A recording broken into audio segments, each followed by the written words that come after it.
mais uma edição do programa Biblicamente. O Biblicamente é aquele programa que dá uma pausa tradicional nos debates, dá uma pausa nos debates tradicionais para trazermos assuntos que fazem parte do nosso dia a dia.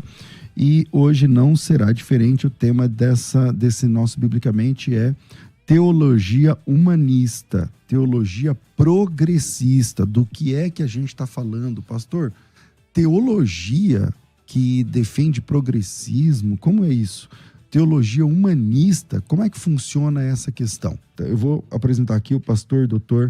Tassos Licurgo. Ele é professor titular da Universidade Federal do Rio Grande do Norte. Também atua no programa de pós-graduação em design, na mesma universidade. É diretor nacional do Instituto de foi diretor nacional do IFAM.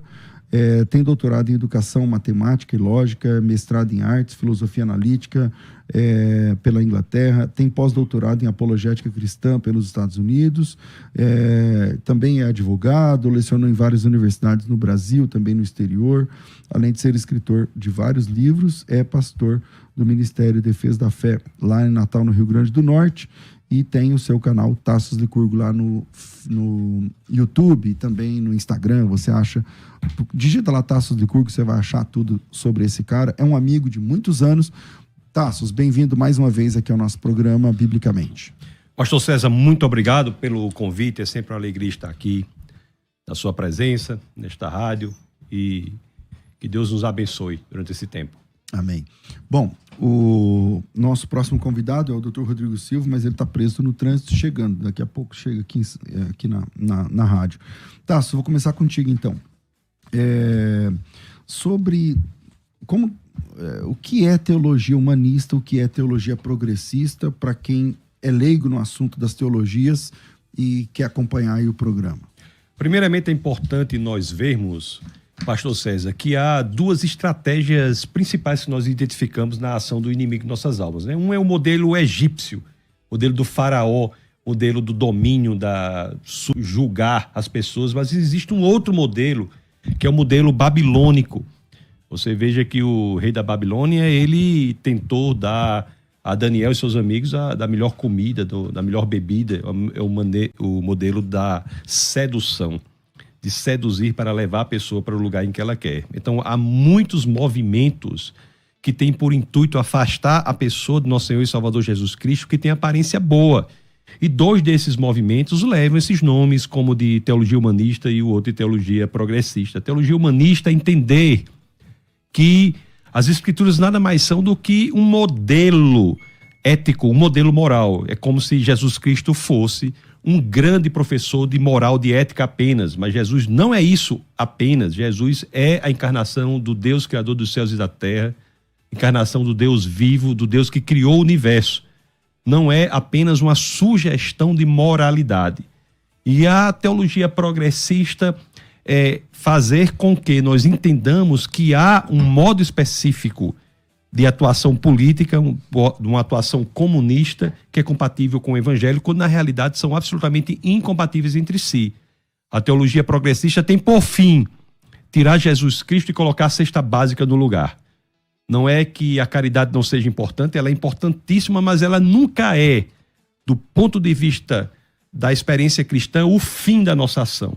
Ela é o meio para a proclamação da palavra de Deus, que esta sim é a verdadeira saída para todos os problemas. O problema central é o pecado. E a teologia progressista tem por ideia, por mensagem, dizer que nós, acima de tudo, temos que nos envolver em um projeto de ação social, como se a igreja fosse uma ONG, quando na realidade a igreja é o caminho por meio de qual é o corpo de Cristo. A palavra da salvação é pregada. Então são dois elementos altamente perigosos, são afeitos à estratégia decorrente do inimigo de nossas almas e a estratégia principalmente babilônica da sedução. Bom, vamos pensar aqui no nosso Brasil, né, Tassos? Quando que essas teologias, na sua opinião, começam a ganhar mais preponderância assim, no cenário? depois da Conferência de Lausanne, você tem teólogos latino-americanos que ganham proeminência naquela conferência e vêm ao Brasil e passam a ter um impacto muito maior graças à ascensão do pensamento comunista no Brasil. Isso se deu, primeiramente, no regime militar. No regime militar, a esquerda não conseguiu ascender de outra maneira e viu que o caminho para exercer a influência e o domínio era por meio do ataque à cultura, à educação, ao entretenimento e também à igreja. Hoje em dia, por exemplo, existe uma estratégia muito grande estabelecida de ataque às igrejas, que não mais é pelos cabeças das igrejas, mas pela infiltração na igreja por pessoas que têm por intuito implementar ou plantar a semente do progressismo para destruir o cristianismo de dentro para fora. Se você quer nomes para isso, na igreja católica, o câncer da igreja católica se chama teologia da libertação. O câncer da igreja protestante se chama teologia da missão integral. Agora, toda essa questão parece que foi muito eficaz, né, Tasso? A ideia que eles tiveram para isso, porque, por exemplo, através da educação, sobretudo, você olha para a educação brasileira, além de ser um problema do ponto de vista de formação educacional mesmo. Eu já tive colégio de berçário até 2º grau, né? Então, eu estou falando de alguma coisa que eu sei por estar envolvido mesmo com a educação. Eu trabalho com educação há muitos anos e tal. Mas eu já trabalhei com a educação formal brasileira mesmo, de berçário até 2º grau. E não está funcionando. Então, os alunos brasileiros são os piores colocados em todos os testes internacionais, por um lado. E, por outro lado, está sendo eficaz na proposta de destruição da cosmovisão cristã. Você não acha isso? Você que também milita na educação há muitos anos. Você está absolutamente correto na sua observação. Nós temos estatísticas perversas na educação brasileira. O PISA, por exemplo, tem se mantido em níveis gritantes. Os alunos hoje cada vez menos conseguem estabelecer pensamento de forma coerente. Eu até tive aqui em uma outra situação e eu falei que mais de 50% dos alunos acima de 8 anos de idade não conseguem escrever de forma adequada, ler de forma adequada. 50% dos alunos acima de 8 anos não conseguem ler, por exemplo, 60 palavras em 1 minuto, não conseguem fazer cálculos simples. Nós temos e nem interpretar texto. O analfabetismo funcional é gritante. Nós podemos ver isso até mesmo pelos comentários que há nas redes sociais. Você coloca algo e o comentário é sobre algo que você não falou. Exatamente. É criticando algo que você não disse. Então, existe um agrupamento brutal de falácias argumentativas que se tornam cada vez mais comuns como fruto do analfabetismo funcional. Agora mesmo eu pedi para desativar o comentário, porque os comentários desse bate-papo nosso, porque as coisas que as pessoas falam não é com base no assunto que está proposto aqui. E a educação tem, de fato, sido fortemente afetada. E o cristianismo genuíno, é importante que se diga, ao contrário disso. As escolas dominicais foram criadas como métodos, meios de ensinar, para ensinar as pessoas a lerem. Antigamente havia muitas pessoas que sabiam ler com base na Bíblia. Exatamente. Aprenderam a ler na Bíblia. O cristianismo genuíno é ele mesmo um sistema de educação, mas não é só isso.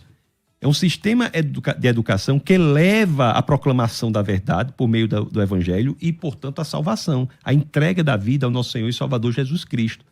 Mas não pode se negligenciar a importância do cristianismo como formativo do homem. Então, o Brasil hoje está absolutamente rendido às garras, né, de uma metodologia falida, uma metodologia muito influenciada por Paulo Freire, que aqui no Brasil, pastor César, é um verdadeiro Deus. Se você fala mal de Paulo Freire, idolatrado. Não, você pode falar da família da pessoa, mas você não fala de Paulo Freire, não fala de Marx, não fala de Darwin. Se falar dessas pessoas, as pessoas ficam absolutamente abismadas, ficam irritadas, ficam com ódio de você, porque você atacou um pensamento cujos efeitos é destrutivo. Os efeitos do freirismo no Brasil são absolutamente destrutivos.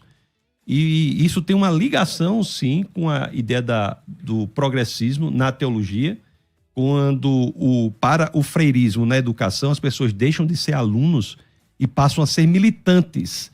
E o progressismo na teologia quer fazer com que as pessoas deixem de buscar a salvação, a saída para os pecados e se envolvam em algo que tem aparência de bom, que é o elemento da caridade, mas não a caridade genuinamente cristã.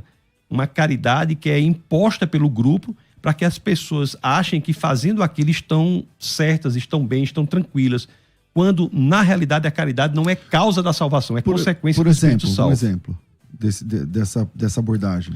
As pessoas estão envoltas nas igrejas porque as igrejas fazem determinado programa social, e eu não sou contra os programas sociais da igreja, eu sou contra o entendimento de que esses programas não são o fim da igreja. São meios para que as pessoas que são atendidas por eles tenham a pregação do evangelho ali, recebam a mensagem da salvação. Então, muitas igrejas propõem programas sociais como se fosse a missão da igreja, ser uma ONG social, e as pessoas estão ali na igreja achando que está tudo bem. Não há lugar pior para se estar do que em uma igreja que não seja bíblica. Porque a igreja que não é bíblica, e principalmente essas progressistas, dão a falsa impressão de que está tudo bem, quando na realidade as pessoas que estão envoltas ali estão caminhando na ladeira macia, escorregadia e confortável, direto para o inferno. Isso é muito grave. A aparência é boa, mas o conteúdo é perverso. Segue até a lógica de Antônio Gramsci, de entregar um conteúdo perverso com um rótulo bonito. É até difícil falar sobre isso, porque é muito comum que as pessoas não entendam. Mas eu quero veementizar, sublinhar, deixar bastante claro aqui o que eu estou dizendo. A caridade é essencial, mas ela não é a base do cristianismo. Ela é uma consequência do espírito salvo. A pessoa que é salva se envolve na caridade, mas faz o bem, tá? Ajuda o próximo. O processo de santificação envolve a mudança progressiva para que fiquemos mais e mais parecidos com Cristo. Jesus de Nazaré, no Evangelho de Lucas, por exemplo, alguém que cuida dos doentes. Isso é importante. Então, não é a caridade em si que é ruim, mas a má utilização da caridade, e por isso que é tão perverso, porque é sutil, é a má utilização da caridade como um fim da igreja, quando na realidade é um meio. Então o progressismo vai tentar fazer isso, e é destruir a função principal da igreja, que é mostrar o caminho para a salvação. E você acha que nesse meio também entra, por exemplo, as teologias inclusivas, por exemplo, de orientação homoafetiva e tudo mais? Está dentro dessa ideia de teologia humanista ou progressista? Como que você encara essa questão? Todas essas ideologias que são ideologias anticristãs, o LGBTismo é um movimento político anticristão, é um movimento político que tem por fim escravizar o homossexual para dizer como ele deve falar, pensar e agir. Todas essas ideologias afastam a pessoa de Jesus Cristo, porque Jesus Cristo é aquele que liberta de todos esses movimentos coletivistas, identitaristas, que escravizam essas pessoas para dominá-las. A igreja é o maior obstáculo já criado na existência da humanidade contra os arroubos comunistas, identitaristas, coletivistas. É por isso que essas teologias progressistas querem destruir a genuína igreja do Senhor, e de maneira perversa, porque não usam do método egípcio, usam do método babilônico, da sedução, dá uma aparência de ser boa, quando na realidade tentam implodir a igreja do Senhor. É gravíssimo o que está ocorrendo, é importante que nós saibamos. A igreja do Senhor é aquela que proclama Jesus Cristo como a solução para quaisquer que forem os problemas. Se houver proclamação de soluções que não envolvam Jesus Cristo, não como um grande professor de moral, não como um grande exemplo, mas sim como Deus encarnado, essas teologias são anticristãs e devem ser bastante estudadas para que as pessoas não caiam nesta armadilha. Bom, chegou aqui já o nosso segundo convidado, que pegou esse trânsito hoje de São Paulo, está daquele jeito, está aqui com a gente pela segunda vez aqui no programa, o pastor Rodrigo Silva, da Igreja Adventista do Sétimo Dia. Ele também é arqueólogo, filósofo, professor na Unasp, à Universidade Adventista do Estado de São Paulo e curador do Museu de Arqueologia Bíblica, recentemente inaugurado, e apresentador do programa Evidências na TV. O Novo Tempo, que também é transmitido por vários outros canais e redes de televisão. Pastor, bem-vindo aqui ao programa mais uma vez, bom te receber. E Pastor sufoco para chegar muito aqui. Obrigado, que sufoco. Tassos, sempre tenho a minha admiração pelo seu trabalho e um prazer estar com vocês aqui. Lamento realmente esse atraso, mas para aproveitar o tempo aqui, que é ouro, eu estava já ouvindo a fala dele, contundente e assertiva, eu concordo com o que foi dito. E eu queria só talvez acrescentar, assim, para começar esse bate-papo, dizendo que talvez a maior dificuldade que eu vejo nessas teologias, eu chamo, irmãos, de teologias no genitivo. Eu sempre tenho uma certa dificuldade com teologias no genitivo. Para quem está nos ouvindo, teologias no genitivo são teologias que, assim, teologia a partir de, ou do, né? Teologia da libertação. Teologia a partir do negro, a partir de. Eu sempre tenho um pé atrás. E o grande problema com essas teologias humanistas, progressistas, é que elas não têm um CNPJ. Não é necessariamente um grupo que ele se reúne, e você fala assim, não, esse grupo aqui não concordo com... Não, porque por não ter CNPJ, são indivíduos defendendo posições, elas estão em todos os ramos confessionais que nós podemos imaginar. É um pastor que domina o púlpito, e aí vem uma preocupação muito grande pelo fenômeno que temos hoje de igrejas com dono, onde o pastor, ele é o presidente, ele é o articulador, ele é o dono daquilo ali, ele tem o dono daquele ministério, o nome dele aparece sempre, que é uma coisa a se preocupar mesmo. Quando uma igreja é conhecida como a igreja do fulano, isso também já me preocupa. Porque assim, você é da igreja do fulano... Essa forma midiática me preocupa. Por que a igreja do fulano? Quer dizer que o que mais destaca naquela igreja não é necessariamente a teologia dela, o credo dela, quando tem um credo, as doutrinas, mas ser o personagem. Você é da igreja do fulano de tal. E isto, na prática, se torna que aquele fulano de tal, mesmo que a igreja tenha um nome conhecido, Assembleia de Deus, presbiteriano, adventista e tudo, mas a igreja do fulano, ele domina ali. E se ele for um pregador, um pastor de mente progressista, aquela teologia progressista vai estar ali naquela igreja que ostenta ter o nome de uma igreja séria. Por isso que nós temos hoje um disparate tão grande, permitam-me citar apenas a guisa de ilustração. Nos Estados Unidos você tem igreja presbiteriana, que é conservadora ao extremo, e igreja presbiteriana que ordenou uma drag queen ao ministério. A primeira drag queen é ordenada pastora, ou pastor, nem sei que nome usar, foi de uma igreja presbiteriana. Isso não representa os presbiterianos, vamos deixar bem claro. E eu só disse a guisa de ilustração, eu poderia dar outras. Então esse talvez para mim é o grande problema dessas teologias novas, porque elas não têm uma concretização, que você pode falar assim, não, é aquele movimento, é não, são indivíduos espalhados nas diferentes igrejas. Está em todo lugar. Exatamente. Bom, vamos lá. Manda teu áudio para cá, se você também quer participar. 984849988. Tassos, você consegue me falar, historicamente, quando que isso começa no Brasil, cara? Você acha que tem como a gente falar, faz 20 anos que tá pior, faz 40 anos, não sei. É como eu estava dizendo, a grande investida do progressismo do Brasil se dá, historicamente falando, no regime militar. No regime militar é quando a esquerda vê que vai lançar mão mesmo do comunismo ideológico, né? Nós falamos aqui outra situação sobre comunismo ideológico, que nada tem a ver mais com a economia, tem a ver com a ideologia, quando o ataque passa a ser no âmbito da ideologia, separando as pessoas, e as teologias fazem uso disso. O professor Rodrigo mencionou teologias qualificadas, né? É interessante que Sol, ele diz assim, toda vida que você qualifica algo, você piora. Justiça social. A justiça social é menos justa do que a justiça por ela mesma, né? Então você veja que essa separação é que dá vazão a esse tipo de abertura. Então nós temos hoje o negrismo, que de fato tenta escravizar o negro, o LGBTismo tenta escravizar o homossexual, o feminismo, a mulher. Como que se, para quem está ouvindo agora, eu conheço a teoria sobre isso, mas como é que é isso aí na prática? O que acontece basicamente é o seguinte, vou tentar resumir aqui. Durante Marx e Engels criam o comunismo como um sistema de pensamento que tem por intuito dominar a economia. Então é aquilo, né?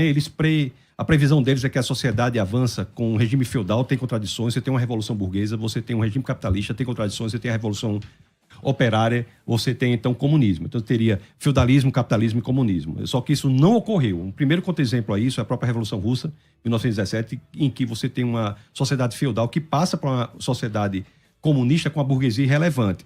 Então, a partir daí, os pensadores pós-marxistas, incluindo o próprio Lenin, que mesmo na Revolução Russa ele tenta dar uma abordagem mais política e menos econômica, passaram a sair do âmbito econômico para ir para o âmbito ideológico. Então, pensadores pós-marxistas, como o Lenin e, notadamente, Antônio Gramsci. Antônio Gramsci é alguém poderosíssimo, porque nas suas cartas do cárcere, que ele escreve, estando inclusive preso sob o regime de Mussolini, ele diz que o ataque tem que ser no elemento ideológico, não mais na economia. Porque a economia... Eu acho que ele é a dobradiça do marxismo. O marxismo até essa versão que é hoje implantada nas escolas, por exemplo, na cultura. Em tudo. Cultura, entretenimento, educação e escola. Então nós temos hoje a separação no âmbito ideológico. Aí que vem o feminismo, para separar a mulher do homem, o negrismo, para separar o negro do branco, o LGBTismo, para criar categorias de índole ideológica para tentar dominá-las. E as teologias são criadas como o intuito posterior de atacar os maiores obstáculos a este domínio ideológico. A teologia, essas teologias anticristãs, elas tentam destruir a igreja, que é um obstáculo. Então, como é que essas ideologias querem fazer? Querem dominar, por exemplo, a mulher dizendo como ela deve falar, pensar e agir. Aí, essa é uma descoberta da Escola de Frankfurt, filosofia do século XX, que diz que o domínio da linguagem representa o domínio do pensamento e, portanto, o domínio da ação. Da forma que você fala, você pensa, da forma que você pensa, você age. Agora, o obstáculo a isso... Que aqui no Brasil isso aí tá avançado. Tá avançadíssimo. Porque já estão mudando a linguagem das pessoas, uma vez mudando a linguagem, a forma que você trata, e a forma que você trata é a forma que você entende, a forma que você entende, a forma que você... Mas veja bem, é mais grave do que isso. O seu pensamento está estruturalmente circunscrito à sua capacidade linguística. Você não consegue articular pensamento fora da linguagem.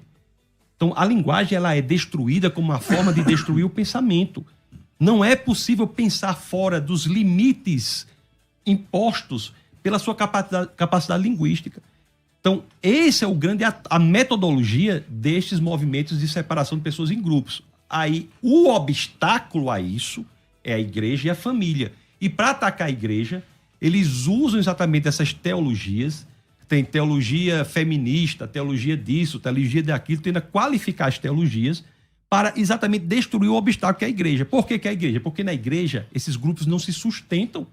Na igreja não existe preto, branco, não existe, todos são um. Né? Gálatas 3:28, o apóstolo Paulo, enquanto 75% da população de Atenas eram de escravos, 50% da de Roma eram de escravos, o apóstolo Paulo diz, não há homem nem mulher, escravo nem livre. Escravo nem livre, judeu nem gentil, todos são um em Cristo Jesus. Então, o obstáculo é a igreja. Se nós destruímos a igreja, acabamos com o obstáculo contra os arroubos desses movimentos. Quais são as duas formas de destruir a igreja? Estratégia egípcia, estratégia babilônica. Estamos até escrevendo um livro sobre isso, vai sair próximo mês. Estratégia egípcia e estratégia babilônica. Em alguns lugares, a estratégia é egípcia. E o avanço do Estado comunista vai fechar as igrejas. A Nicarágua entrou agora entre os 50 países mais perseguidores.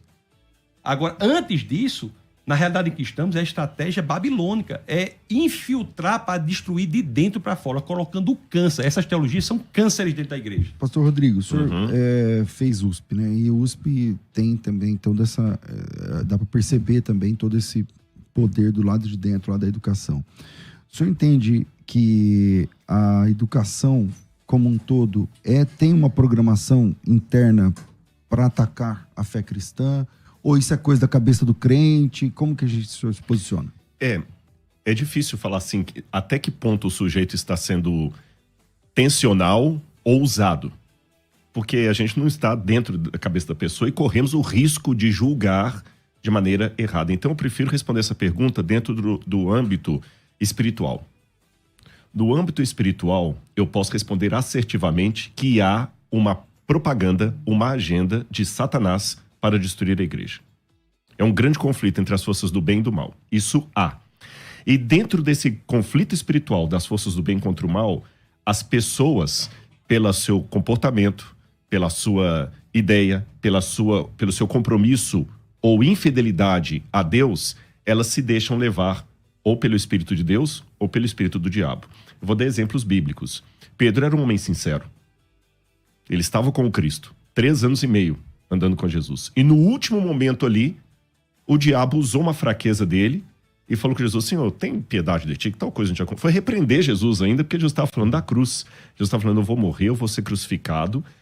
Pedro, então, imbuído de toda aquela ideologia judaica da época, que o Messias tinha que ser um guerreiro forte para libertar o povo de Roma e não um servo sofredor de Isaías 53, o diabo colocou aquela ideologia na cabeça de Pedro naquele momento e ele falou, e Jesus, como tinha uma espiritualidade, Jesus era Deus, falou assim: para trás de ti, Satanás. Porque não foi, foi Satanás que falou através de você, Pedro. Temos, ao mesmo tempo, uma figura como Anás e Caifás, que deliberadamente se entregaram ao mal. Judas também, que fala que o diabo o tomou. Então a resposta que eu dou para não cair em julgamento de A ou B é que estamos em conflito cósmico do bem contra o mal. E os dois lados nos querem. Depende de mim qual espírito vai me tomar, se é o espírito de Deus ou o espírito do diabo. Porque o diabo toma a pessoa assim como o espírito de Deus toma, do mesmo jeito. O diabo imita Deus, só que não na qualidade. Imita como uma bolsa da Louis Vuitton que você encontra no 25 de março aqui. É igualzinho, parece, olhando, mesma cor, mas não tem a qualidade de Deus. Então, eu digo que sim, dentro da igreja, algumas pessoas bem intencionadas, eu diria até. Eu vou até arriscar, talvez bem intencionadas. Eu não sei se eu poderia, não discordando de você, Tasso, mas eu não sei se eu poderia ser tão taxado de falar assim, tem uma agenda, esses pastores foram colocados pelo gramitismo. Essas pessoas cooptadas por essa ideologia, na minha opinião, elas acham que estão fazendo bem. Inclusive, então eu não vou discutir a sinceridade ou a honestidade pessoal de cada um, mas que estão a serviço do mal, sim. É por isso que eu analiso do ponto de vista espiritual. Não consigo enxergar esse quadro sociológico sem ver um conflito entre o bem e o mal por detrás de tudo isso aí. Tassos. Concordo, mas eu acrescento o seguinte: para que a pessoa se envolva na agenda do mal, ela não precisa ter o conhecimento intelectual do que está por trás de tudo isso. Então, você quer um professor, por exemplo, quer se envolver na agenda do mal, basta seguir Paulo Freire. É simples. Ele segue Paulo Freire de maneira ele está bem intencionado, mas segue alguém que está transformando alunos, para que alunos deixem de ser estudantes e passem a ser militantes de um programa que é contra a igreja. Então, Paulo Freire, John Dewey influenciaram fortemente a UNESCO, que influencia a destruição da educação no Ocidente.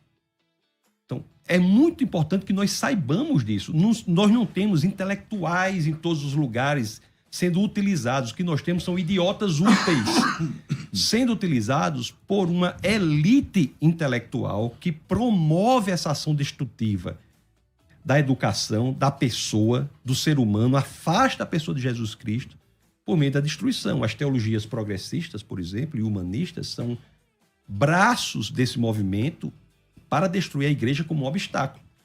Dito isso, eu só queria dizer que eu concordo plenamente com a visão de que é espiritual. Eu estava agora na Califórnia, estava lá ensinando lá no Reasons to Believe, e lá em Los Angeles estava passando lá uma passeata pró-Palestina com vários cartazes pró-Hamas. Não, você me falou, no dia mandou foto, foi isso? Mandei. Foi. Eu fui nessa passeata para ver. Né? Hamas é o mal, deve ser destruído, combatido, em hebraico, inclusive, né? Diz que é uma sigla lá, mas na realidade em hebraico é o mal não só contra o outro homem, mas contra o próprio Deus. É a violência contra a armamento de sangue. Então, veja bem, eu estava lá na passeata quando eu vi uma porcentagem impressionante das pessoas que estavam ali eram pessoas do movimento político LGBTista.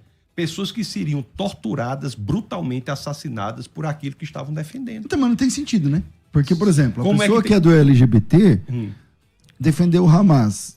Ninguém passou lá avisando que se o Hamas... Qual é o sentido, o professor, qual é o sentido governasse disso? Onde elas moravam. O que justifica a base espiritual. É isso exatamente que eu ia falar. Se me permite até dar não contraponto, uma ilustração.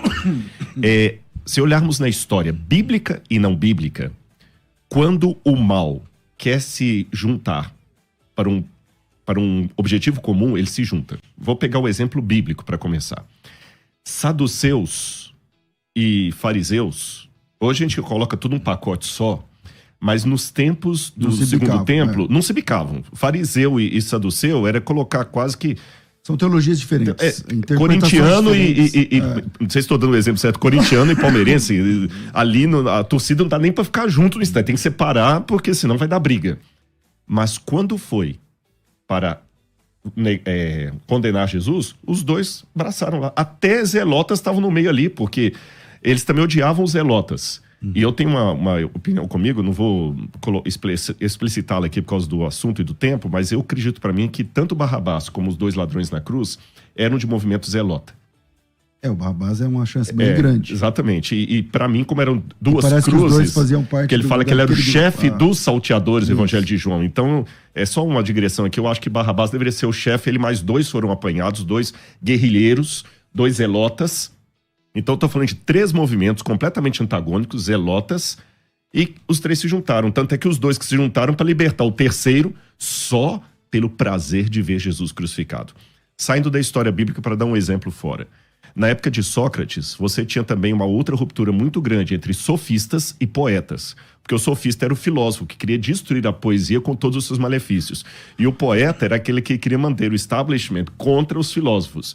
E quando Sócrates vai ser condenado a tomar cicuta, os dois advogados de acusação dele, um era poeta, o outro era sofista. Ou seja... Mas aí se juntam. Então, o diabo, ele consegue regimentar. Então, é estranho, concordo, mas não é surpreendente que você veja grupos antagônicos se juntando. Isso me permite dar até uma visão escatológica.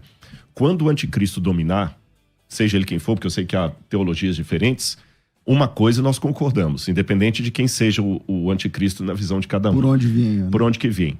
Ele vai unificar o mundo. Porque a Bíblia não fala que o anticristo será um regional.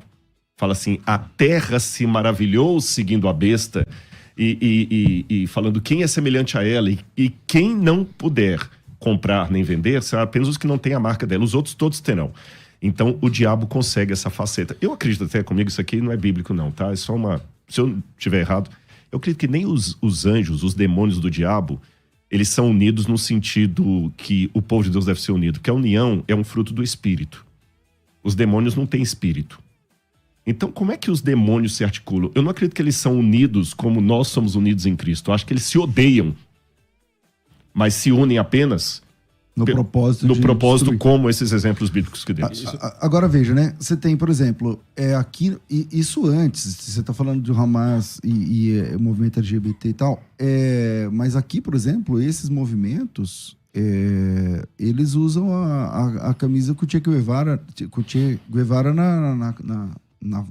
na foto lá, na coisa, sendo que ele mesmo era contra esse tipo de movimento, né? Então, essa questão já é assim, mas como ser uma igreja do evangelho bíblico sem... como lidar com isso? Me permita só dar um exemplo do que o professor Rodrigo falou de hoje em dia. Por exemplo, os movimentos hoje anticristãos, eles se alinham sim na vertente pragmática. No pragmatismo, eles se alinham para destruir o cristianismo.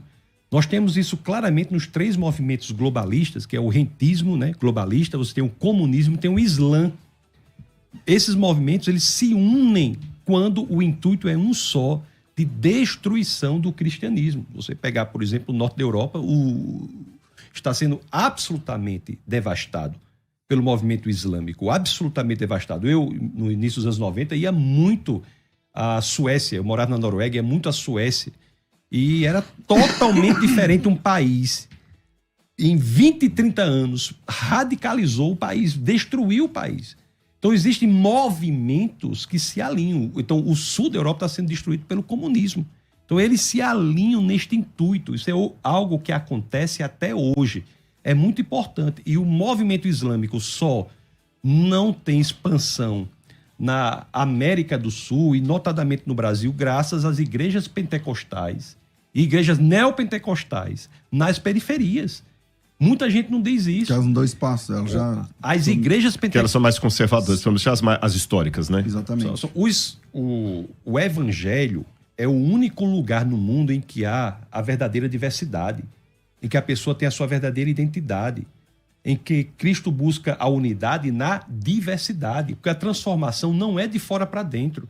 A grande diferença das visões de mundo não cristãs para as cristãs, dos globalismos para o cristianismo, é que os movimentos como o Islã, o rentismo globalista e o comunismo propõem uma transformação brutal de fora para dentro. O cristianismo liberta, é a transformação de dentro para fora. Então, isso que acontece nas Escrituras, já relata nas Escrituras, isso que ocorre, não sei se concordo totalmente com a questão de Protágoras de Abdera, eu não sei, mas que o senhor falou aí, né? E o que acontece hoje em dia é, de fato, uma ação justificada que só se une, só é explicada pelo plano espiritual. Desculpa eu ter complementado aqui, eu sei que você fez outra pergunta, mas eu achei importante para fazer todo o cenário. Eu perguntei como ser uma igreja do evangelho exclusivamente bíblico, sem fazer acepção de pessoas, sem como lidar com isso como igreja local. Eu tô falando lá na ponta mesmo. O pastor que tá ouvindo a gente aqui fala, não, entendo, eu sei e tal, é verdade. A escola, por exemplo, é um problema que levanta as pessoas contra a fé cristã. Quantas vezes na igreja local? Eu sou pastor de igreja local, cara. Entendeu? Eu tenho que sentar com o jovem, porque o professor de história, especialmente história, vai colocar um monte de coisa na cabeça do menino, da menina, e fala, não, peraí, vai lá e pergunta pra ele isso, pergunta se ele leu tal, pergunta se ele entende isso. Porque é um serviço muito bem feito que tá acontecendo. Com certeza. Como ser uma igreja nesse tempo? E aí? Eu acho que um dos primeiros pontos assim que nós devemos colocar como professores e pastores, porque o pastor no púlpito é um professor. É um professor. Aliás, na Bíblia até essa distinção assim, Jesus é um didáskalos, né, como dizem em grego, um professor mesmo. O desafio hoje não é ensinar.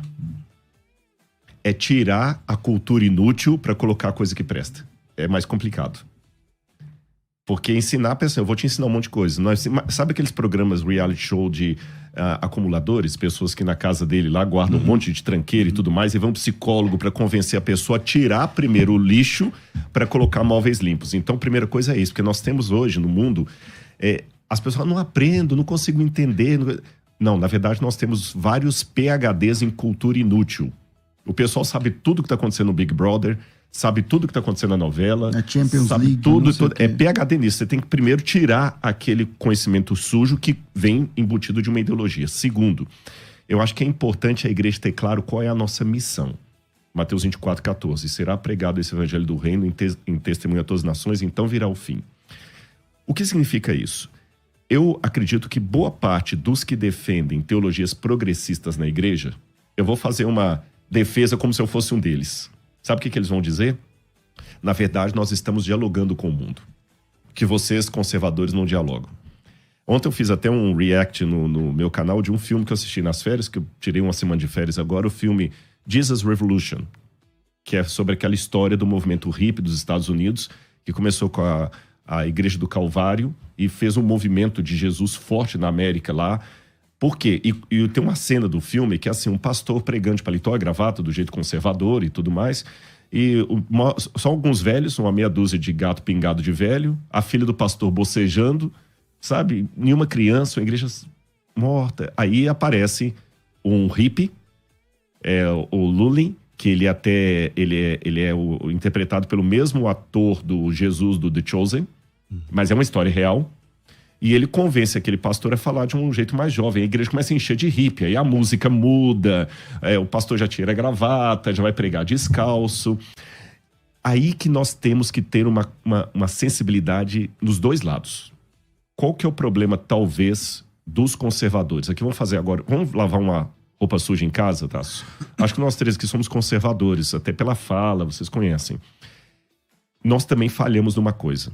Assim como muitos do outro lado sequestraram as pautas sociais, do lado de cá nós a negligenciamos. Porque quantas mulheres, às vezes, tinham agressão do marido dentro de casa e chegava pro pastor e mandava orar mais? Quantos rapazes tinham problema com a sexualidade e ia conversar na igreja, não tinha espaço, porque a igreja era conservadora demais para aquilo. Estava preocupada demais com paletó e gravata. Lembra aquela música da Assembleia de Deus, Fala Paletó? Paletó não fala nada.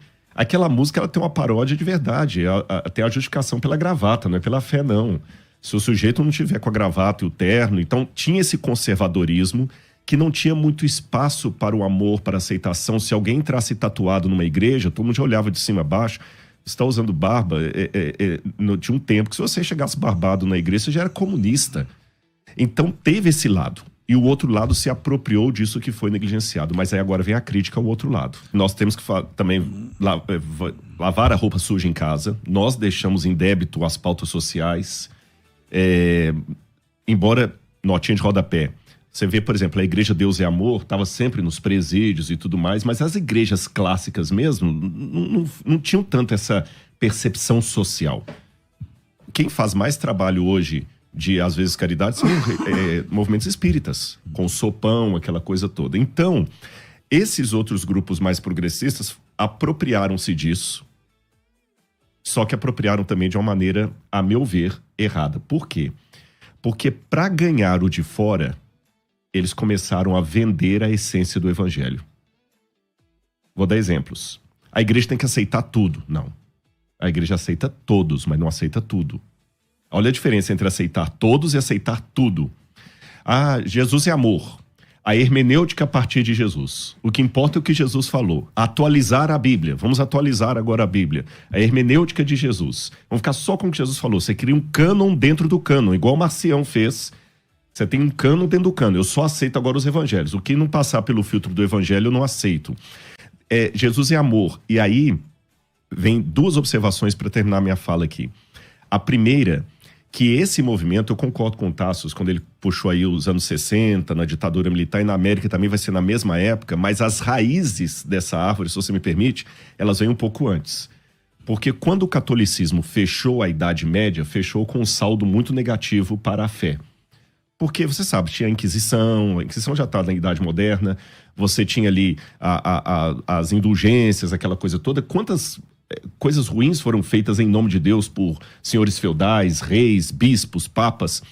Quando a modernidade chega, ela chega revoltada contra esse ranço religioso. E o protestantismo nasce nessa modernidade. Então ele nasce querendo, espera aí, modernidade, vou conversar com vocês. E pouco tempo depois você tem as escolas de Tübingen, onde você tem a alta crítica. E qual que era a intenção, entre aspas, boa intenção dos teólogos da alta crítica? Dialogar com o mundo moderno.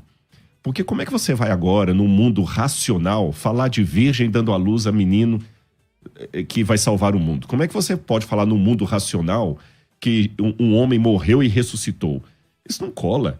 Vamos abrir o jogo. Até no último programa eu falei isso aqui. Como é que eu vou falar hoje para um ginecologista que eu creio que uma mulher engravidou sem relação sexual com um homem e que o menino que estava no ventre dela não tinha origem paterna? Ele vinha de Deus Pai. Como é que eu falo isso? Como é que eu falo para um físico? Você é um homem científico que um homem morreu, ressuscitou e foi de carne e osso para o espaço? Não tem sentido isso. Então, peraí, vamos dialogar com eles amenizando o evangelho. Não, na verdade, Jesus não ressuscitou, aquilo é uma parábola.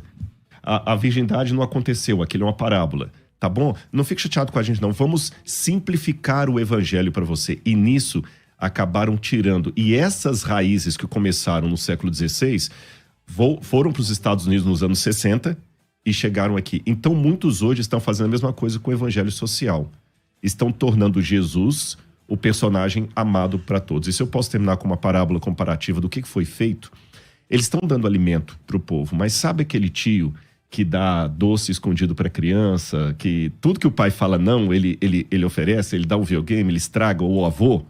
É isso que muitas dessas teologias estão fazendo. Eles estão dando o que os jovens querem, mas não necessariamente o que eles precisam.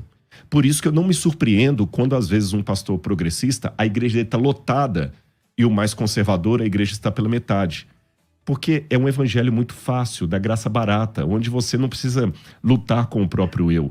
Jesus é amor, Jesus aceita tudo. Para que eu vou lutar contra os meus impulsos? Eu quero resolvê-los com vícios que não sejam questionados, censurados. Então isso é muito perigoso. Tassos. O que eu diria é que conservadorismo é uma cosmovisão desprovida de ideologia. Conservadorismo, ele é uma cosmovisão que não impõe uma ideologia específica. Tanto é assim que você tem islâmicos fortemente conservadores, cristãos fortemente conservadores, você tem movimentos, inclusive, que não são cristãos, que são conservadores. Porque o conservadorismo é uma metodologia. É a ideia de que você tem obrigações, débitos com as gerações do passado, né? Você tem débito com a geração do passado e tem obrigação com as gerações do futuro. Então, o conservadorismo é manter o que está dando certo. Pode mudar? Pode. Conservador não é contra a mudança. Mas o conservador diz que, antes de fazer a mudança, você aplique a mudança à virtude concreta da prudência. Seja prudente. Então, o cristianismo é, em sua origem, a possibilidade de toda essa discussão, mesmo progressista. É muito importante que nós temos essa percepção de que, antes do cristianismo, era barbárie. A cruz era uma forma de tortura e morte inimaginável. Os gregos em Esparta, as crianças que não eram apropriadas eram jogadas fora. O infanticídio é a chaga mais profunda da civilização antiga. Então, o cristianismo revoluciona tudo isso. Então, o que o progressismo quer vender, na realidade, é um cristianismo falsificado. Se não houvesse o cristianismo, o progressismo não tinha nem do que falar. O progressismo não tem que falar em ajudar o outro, não tem que falar em fazer caridade. Toda essa pauta progressista, ela é sequestrada do cristianismo e moldada de forma sutil para ter uma aparência de boa e, no fim, afastar a pessoa do nosso Senhor e Salvador Jesus Cristo. Então, assim, eu só coloco essa perspectiva de que não há, em essência, uma igreja. Se uma igreja mantém hábitos antigos, não é por conta do conservadorismo. O conservadorismo não é a favor de que se mantenha o que não funciona, mas é a favor que se avance com a prudência. O progressismo não. O progressismo vai dizer assim, olha, você está errado. Você não tem que obedecer sua mãe e seu pai, você não tem que prestar atenção no que seu avô disse, o que você tem que fazer é isso aqui. Ele propõe um modo de ação, impõe um modo de ação. É por isso que hoje o que nós temos com uma proposta progressiva, inclusive dentro da igreja, são homens absolutamente enfraquecidos, efeminados, sem tomar a posição de homem que tem que ter, homens que parecem mais uma coisa horrível, que eu tenho dito aí, um objetivo de muito homem hoje é o quê? É comprar um apartamento e criar um gato castrado. É isso que o povo quer. E ter um iPhone e ler Marx. Ler. É isso. Eu posso colocar só um contraponto nisso aqui? Eu faço uma distinção entre o conservadorismo e o tradicionalismo. Apesar de parecerem sinônimos perfeitos, para mim não são. O conservadorismo, concordo com isso que você colocou. Time que está ganhando não se mexe. Mas o tradicionalismo, que Jesus combateu o tradicionalismo, é o legalismo disfarçado. Sabe que negócio? É a lei por amor da lei. O Ambrose Bierce, ele fala uma coisa com relação à política, mas eu vou falar o que ele disse da política e vou adequar à religião. Ele falou o seguinte, a política é dividida entre políticos conservadores e progressistas. Sabe qual que é a diferença e semelhança entre os dois? O político conservador é aquele que quer manter leis injustas para o mal atual. E o progressista quer trocar as leis injustas do mal atual para um outro mal, pior ainda. Os dois, na verdade, estão querendo... Dentro da igreja, a gente tem que tomar cuidado. Eu acho que uma hermenêutica... Eu estou trabalhando nisso. Não é fácil. Eu estou querendo descobrir uma chave hermenêutica. Eu estou sistematizando isso há anos já. Para a gente conseguir separar na Bíblia o que é o princípio e o que é a aplicação do princípio. Porque isso ainda está confuso nas igrejas, na minha opinião. Eu vou explicar rapidamente o que eu quero dizer. O princípio não muda, é a ética. Vale em todo tempo, em todo lugar, para todas as pessoas. A aplicação do princípio é a moral. Essa varia, muda. Exemplo, princípio, respeito. Eu tenho que respeitar você, eu tenho que respeitar o pastor César, eu tenho que respeitar a Nani, eu tenho que respeitar a minha esposa. Agora, como é que eu aplico essa ética do princípio, essa ética do respeito, dentro de uma igreja católica? Eu tiro o chapéu quando eu entrar na igreja católica. Como é que eu aplico isso na sinagoga? Eu coloco o chapéu. Como é que eu aplico numa mesquita? Eu tiro o sapato. Tirar o sapato, colocar o chapéu, tirar o chapéu. Eu mudei a aplicação, mas o princípio permaneceu o mesmo.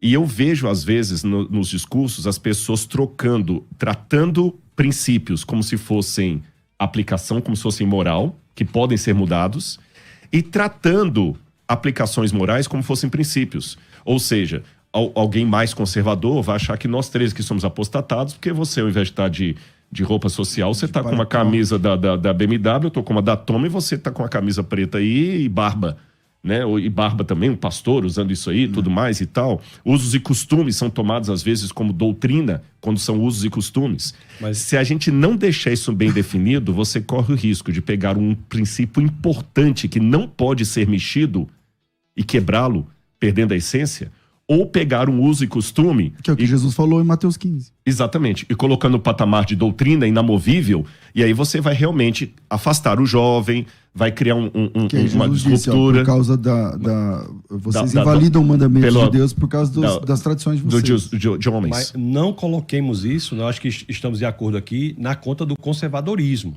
Conservadorismo não tem nada a ver com a igreja não se comunicar... Não, com o tradicionalismo. Tem nada a ver. O tradicionalismo, que eu chamaria essa vertente negativa que eu dei, por isso que eu quis separar de tradicionalismo. Tradicionalismo é um nome mais adequado. Conservadorismo é responsável pelo avanço da humanidade.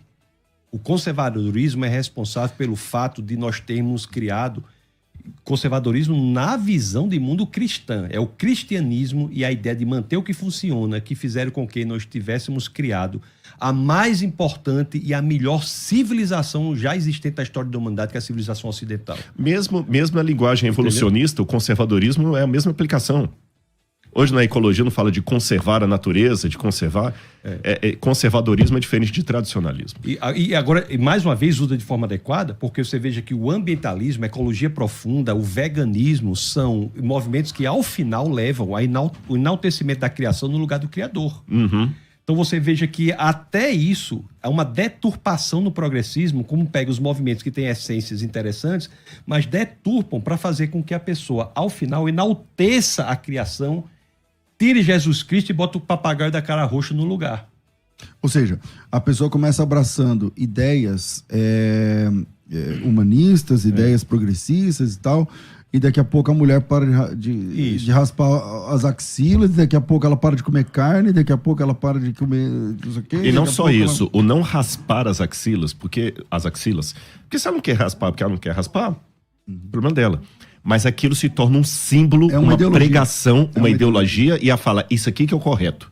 E é uma maneira de pregar contra verdades que, sabe, esse que é o problema. O símbolo, ele tá significando algo. Agora, intelectualmente, eu gostaria de veementizar, enfatizar, sublinhar o seguinte. Todas essas pautas destrutivas, elas só são possíveis graças ao que o cristianismo fez de correto. Então, elas devem ao cristianismo a liberdade de poder falar. Porque se você vai fazer isso lá no Hamas... No Iêmen. Não, exatamente. E não só Levanta uma bandeira lá. E não só isso. Todos os conceitos que elas trazem são conceitos que são deturpação do cristianismo. É como Tom Holland, não o pesquisador disse. É como se eles não estão notando que estamos nadando no aquário da água do cristianismo. Porque se você, no movimento, tenta buscar justiça, por exemplo, mesmo que seja uma justiça falsa, uma justiça que precise ser qualificada, esse conceito de buscar justiça só é possível graças ao cristianismo. Porque antes o cristianismo era barbárie. Era o quão mais poderoso que o maior engole o outro e acabou. Então, as sociedades se organizam de forma... Tem um livro do James Kennedy, não sei se você já leu, se você conhece. E se Jesus não tivesse nascido? Sim.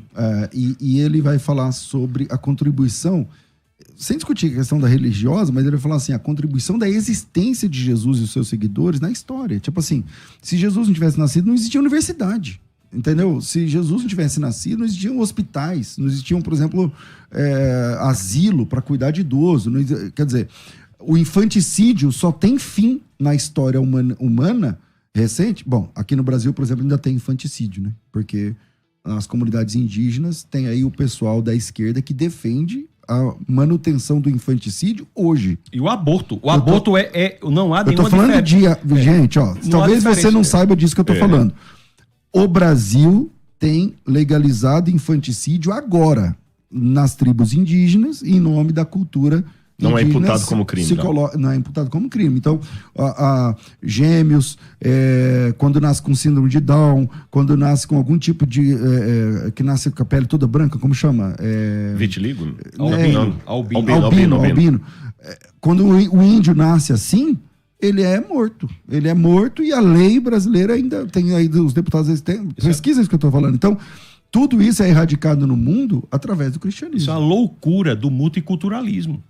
É uma loucura que as pessoas tomam até como se fosse uma verdade. Acham que todas as culturas são igualmente boas. Não, existem culturas boas e culturas perversas. Uma cultura em que você... O canibalismo, por exemplo, é cultural. É que você mata uma criança, você mata um deficiente. Uma criança que nasce com um problema, você assassinar a criança. Isso é normal? Não é. Uma cultura que defende o assassinato intrauterino, o aborto, por exemplo. Qual é a diferença que há entre a criança dentro ou fora da barriga da mãe? Quer dizer, o canal vaginal é um negócio tão mágico que dá um estatuto ontológico para aquele ser. Só depois que sai Só dali. depois que sai do portal. canal. Um portal. Então, isso são elementos brutais, severos, que o cristianismo luta contra isso desde sempre. E o que há hoje, repito, é uma deturpação desses conceitos de maneira errada para seduzir e afastar as pessoas de Agora, Jesus posso Cristo. dar uma notícia triste aqui na rádio hoje? E vou até surpreender vocês e os ouvintes com o que eu vou dizer. Por um lado, eu não estou otimista que o cristianismo luta contra isso aí. Permita-me dizer isso. Eu sei que você... Como assim, Rodrigo? Vou explicar por quê. Eu acabei... Não, que já foi agora em novembro do ano passado. Eu sou membro do SBL, que é a Society of Biblical Literature. Quem é teólogo sabe, é a maior agremiação de teólogos do mundo inteiro. Você tem ela, você tem o Azor, que é de arqueologia, você tem também o ATS, que é mais conservador. São quase 10 mil teólogos, 15 mil teólogos que se reúnem todo ano nos Estados Unidos. Tem um capítulo na Europa e outro nos Estados Unidos. E cada ano que eu passo ali, eu fico mais desapontado. Por exemplo, pasmem, no ambiente de teólogos, eu dando uma palestra e eu sendo o único que estava defendendo a historicidade dos evangelhos. Mas isso depois... Único. Então, isso aí depois de Nestle Aland e o pessoal do texto Receptus, na verdade, texto crítico. O texto Receptus é o contrário, o ultraconservador. O pessoal do texto crítico, isso aí, o pau que rola aqui. E aqui no Brasil... É isso que eu vou chegar. As novas Bíblias já estão sendo traduzidas a partir do texto. É isso que eu vou chegar. Só fechando aqui... Daqui a pouco isso Jesus que não é acontece Deus, lá fora, é isso aí. Demora alguns anos para chegar aqui. Há movimentos de ondas. Vai da Europa para os Estados Unidos vem para cá. Esse último que eu fui agora, tinha uma mulher de uma conceituada universidade. Não estou falando do camaradinha do encanto. Não, estou falando de gente com PhD, defendendo que Apocalipse 3:20, eis que eu estou à porta e bato, que é o pênis de Cristo na vagina da igreja. Uma leitura feminista do Apocalipse. E coisas assim do Arco da Velha. E repito, eu não vou dar nomes aqui, senão vai parecer que eu estou jogando ferpada para alguém, para tudo, mas não são teólogos isolados, não. Eles representam grandes agremiações do cristianismo. Ou seja, só o conservadorismo, que eu vou chamar aqui de conservadorismo, né? Vai fazer essa linha de defesa. E ele está cada vez menor. Contra esse tipo E ele está cada vez menor no mundo teológico. E ele está entrando... Que o pessoal, para fechar esse pensamento aqui, Tasso, como o Tasso alertou da questão do Gramsci, a gente está pensando muito na USP, na Unicamp, mas essa mesma a estratégia do gramscismo, ela entrou também nos seminários, nos maiores, Yale, Harvard, Princeton, nos grandes seminários. E está também chegando já em seminários brasileiros. E aí nós temos dois riscos. Um risco é do simplicismo, de pessoas que falam o seguinte: então não quero ir para seminário, então vou estudar aqui em casa mesmo, e o púlpito fica pobre. Só para fechar isso aqui, viu, Tasso? O púlpito está ficando pobre, Hoje, muitos pastores, desculpem, irmão, mas é seriedade, ele não quer mais ter o trabalho de olhar um comentário bíblico, o texto, ele só vai fazer uma palestra de autoajuda, pegando meia dúzia de versículos ali, que, sinceramente, sermão desse jeito, eu monto uma semana de estudo, de oração para vocês aqui em meia hora. Se você me der meia hora ali, eu faço uma semana, porque eu pego assim, Davi lutou contra Golias, Deus vai vencer também os seus inimigos, não sei o quê, né? É o Salmo 23, que Deus é meu pastor, isso é a coisinha mais linda que Deus tem. Você monta só aquilo ali, a igreja fica ouvindo aquele blá, blá, blá, não tem um sermão doutrinário, autoajuda. Aí vem a questão também do humanismo. O ser humano é colocado como a coisa mais linda de Deus, que se você não for para o céu vai deixar de ser céu. De tão importante para Deus que você é. Olha a exacerbação de uma verdade. Eu digo que extremismo é um lado da verdade que ficou louco. A exacerbação de uma verdade que a faz se tornar em loucura. Então isso está chegando também. E para fechar, tem uma questão profética nisso. Jesus falou, quando vier o Filho do Homem, porventura achará fé na terra. E ele fala que muitos darão ouvidos a demônios e falsos mestres. E quando Jesus fala tudo isso, ele não está falando de islamismo, nem do budismo, nem do shintoísmo. Ele está falando do cristianismo. O anticristo vai nascer num berço de cristianismo. Porque você pergunta, por que eles nadam tanto nessa água? Ora, o diabo não foi montar o quartel-general dele na Lua, quando ele quis enganar a humanidade. Ele veio para cá, porque ele quer pegar o povo de Deus. O prefixo do grego anti, do anticristo, significa que é contra ou que toma o lugar. Que toma o lugar, exatamente. Eu só chamo a atenção nossa para que não haja uma confusão no seguinte: nós não podemos conceituar uma visão do mundo pelo desvio dela. Então, há desvio dentro do cristianismo? Há. Qualquer manifestação cristã que, por exemplo, extrapolar os limites da Bíblia, levar em consideração qualquer outra coisa que não seja... A gente estava falando antes do programa, né? Sobre qualquer isso. Manifestação religiosa que achar que Jesus não é Deus, que não acreditar na Trindade. Então, existem os elementos centrais. A Bíblia ela é única, é suficiente, nada fora dela. Jesus Cristo é Deus. Há uma revelação por meio das Escrituras, por meio da natureza. Fora disso, não é cristianismo.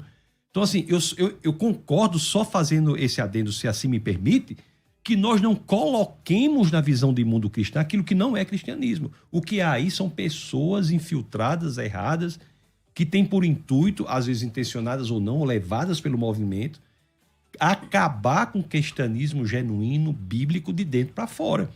Porque, veja bem, teve uma pergunta que o pastor fez aí, o pastor César fez, foi assim, como é que podemos ter uma igreja bíblica que não tem acepção de pessoas? Você veja que essa pergunta só faz sentido numa ideia de que existe cristianismo bíblico com acepção de pessoas, porque na verdade não existe. Não há nada que precise ser feito. É só ser cristão. Nada no cristianismo bíblico que precise ser feito para que não haja acepção de pessoas, porque o cristianismo bíblico não há acepção. Não há acepção de pessoas de forma nenhuma, nunca houve. Então nós temos que ter muito fiéis ao que é o cristianismo genuíno, ao que é o cristianismo bíblico, e dizer que tudo que está fora disso são movimentos, muitos dos quais contra a clareza, a santidade, contra a pureza da palavra, e esses têm que ser entendidos dessa forma, só para que as pessoas não achem... É só uma coisa, para não parecer também que eu e o Tasso estão pensando coisa diferente. Isso. Eu endosso tudo que você falou, e até fazendo uma paródia, quando você falou o seguinte, cristianismo, é uma coisa assim, como ser um peixe mais molhado? É só sendo peixe. Se você for o peixe, estiver dentro da água, você vai ser molhado. Como ser um peixe mais molhado? Bom, é só sendo peixe, se eu estiver ali. Agora, há momentos na história do povo de Deus em que os infiltrados conseguiram um aparente tanto sucesso que lembra o dia que Elias falou assim, só sobrei eu? E Deus falou assim, não, calma que eu reservei 7.000 que não dobraram o joelho a Baal. Mas é interessante que na hora que Elias estava no Monte Carmelo, cadê os 7.000? Ele estava sozinho. E houve momentos que o profeta falou assim, só sobrei eu. Houve momentos de apostasia coletiva que Deus trouxe os babilônios, para fazer a paródia do livro aí que você está escrevendo, né? Trouxe os babilônios porque o povo estava em tal estado de apostasia, e eu me pergunto com muita humildade, não com a faca na mão, mas com o espelho diante de mim. Repito, o que eu falo aqui, César, não é com a faca na mão, é com o espelho diante de mim. Será que hoje também o cristianismo, em termos numéricos, já não está assim tão vendido a ponto que aqueles que querem o conservadorismo, o bíblico, o genuíno, vão começar a ter que se preparar emocionalmente para ser minoria? Talvez em toda a história tenha sido assim. Toda a história da humanidade tenha sido assim. Se nós analisarmos qualquer época, há movimentos ferozes, heréticos, chamados de cristãos. O cristianismo bíblico, o sucesso do ponto de vista de Deus não é um sucesso do ponto de vista do homem. Não é numérico. Não é numérico, não é de projeção, não é disso, não é daquilo. Sucesso do ponto de vista de Deus é ser absolutamente alinhado com o que Deus quer que nós façamos, alinhado com a palavra. Não é verdade? Eu entendo assim, diante de tudo que vocês estão falando, vocês são muito mais capacitados do que eu dentro de cada um de sua área. Eu discordo disso aí. Eu também discordo. Agora tem uma discordância aqui. Não, vamos fazer um debate aqui, a capacidade... É verdade, mas assim, nós temos de Jesus Cristo a garantia de que as portas do inferno não prevalecem contra a igreja. Então, o que resta a nós, a mim, a vocês aqui, aos ouvintes que estão aí, é de que igreja a gente faz parte. Se é a igreja bíblica, a igreja verdadeira, a igreja que preza pelos princípios bíblicos, não pelas doutrinas de homens, mas que a igreja bíblica, né? A igreja bíblica. Porque essa tem a garantia de Jesus Cristo, que, como você disse, não é um número astronomicamente gigantesco, tal, mas essa vai até o fim. E se eu faço parte dessa igreja e se ela faz parte de mim. Porque Jesus Cristo... Porque às vezes eu tenho um nome ali na relação... Exatamente. Mas eu não vivo aquilo. E realmente, as portas do inferno não prevalecerão contra ela. A gente tem que se agarrar a isso e pedir a Deus com muita humildade. Que eu não seja soberbo, achar assim, nossa, eu sou o conservador. Não julgue, mas seja fiel, porque pode ser que numericamente... E aperta o cinto, vai piorar. Deixa eu dizer... Vai piorar. Você quer ver uma coisa interessante, se você analisar bem? A rigor, o cristianismo é a única religião de busca pela ortodoxia. É o que nós estamos falando aqui. Nós estamos no exercício de ortodoxia. Qual é a opinião reta? As demais são buscas por ortopraxia. Pela prática, que é... Mais reta. A prática é melhor. Qual é a melhor a mais conveniente. A mais conveniente. Então, a rigor, nós temos que entender o cristianismo como o modelo de mundo que liberta as pessoas da escravidão, do tradicionalismo. Porque não é ortopraxia, a rigor. É ortodoxia. É você entender, de fato, o texto bíblico. A revelação de Deus está ali. Qual é o entendimento? A gente vai, risca, vai para o original, pega várias traduções, compara as traduções, pega a tradução para o latim, a vulgata, pega... Porque é a busca pelo entendimento correto do texto. E é graças a isso também, pouca gente às vezes nota isso, graças a essa proposta absolutamente intelectual de experiência cristã, que os países de matriz cristã têm um desenvolvimento tão diferenciado de todos os demais. Hoje, sendo fortemente atacado, né, o Ocidente, e o viés de ataque do Ocidente é exatamente a descristianização. Então, o poder do cristianismo é radical. E para destruir um lugar que prosperou em todas as áreas pelo seu viés cristão, o ataque é contra o cristianismo. Verdade. Bom, infelizmente nosso tempo é curto, mas muito obrigado você, ouvinte, que acompanhou a gente até agora. Tassos, obrigado pela sua participação aqui. Quem quiser te acompanhar, te seguir, como é que te acha? Agradeço ao pastor César mais uma vez, ao professor Rodrigo. Fizemos parte de um grupo. Convidei, quando eu estava no governo, convidei o pastor Rodrigo para fazer parte de uma comissão do maior prêmio cultural do Brasil. Ele fez parte lá e outras pessoas tantas fizeram parte. Apanhamos por causa disso, até falar chega. Como intelectuais, né? Como intelectuais influentes fizeram parte, então agradeço a participação. Eu estou ali no Instagram, Tassos Licurgo, TASSOSLYCURGO. No Instagram eu acho que é a melhor forma. YouTube é só Licurgo mesmo, LYCURGO. Maravilha, maravilha. Professor Rodrigo, bem-vindo sempre aqui. Pastor, muito obrigado mesmo. Desculpem mais uma vez o atraso, é um prazer estar com você. Eu sempre fui muito bem recebido aqui, com muito carinho. E fiquemos fiéis na palavra e na palavra. Redes, qual que você usa mais? Assim, é o meu mais simples, é Rodrigo Silva Arqueologia. Não tem Y, não tem S. Rodrigo Silva Arqueologia. O dele é difícil. O dele é mais difícil, mas é mais chique, né? Tassos Licurgo, Rodrigo Silva, né? Tá aí. Mas, irmãos, muito obrigado. Eu agradeço de coração esse carinho. E foi um bate-papo muito bom por alguém que eu já admirava antes desse episódio aqui. Ele sabe disso. Verdade. Bom, tô ficando por aqui.